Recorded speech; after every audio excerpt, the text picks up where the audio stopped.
So Jeff, in really simple terms, what is a flood? Yeah, this creates a lot of interest, doesn't it? You know, with the Sure insurance.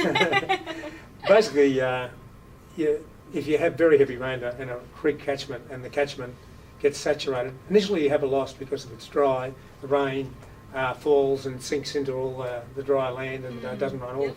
Once it starts running off, it obviously feeds into the catchment, raises the level of the river or creek or whatever, and floods goes much higher than its normal banks. And unfortunately, in lots of parts of Queensland and northern New South Wales, we live on the floodplains of these rivers and creeks.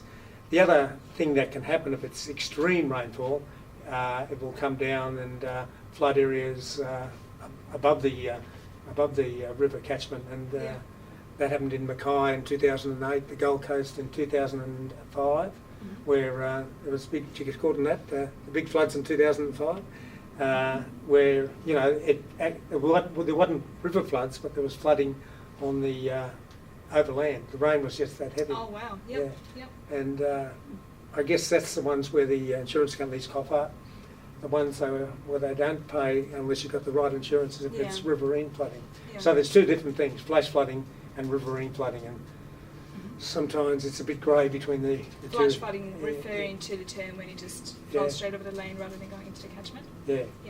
And probably the Lockyer Creek one's very tricky because it was just so saturated, the catchment.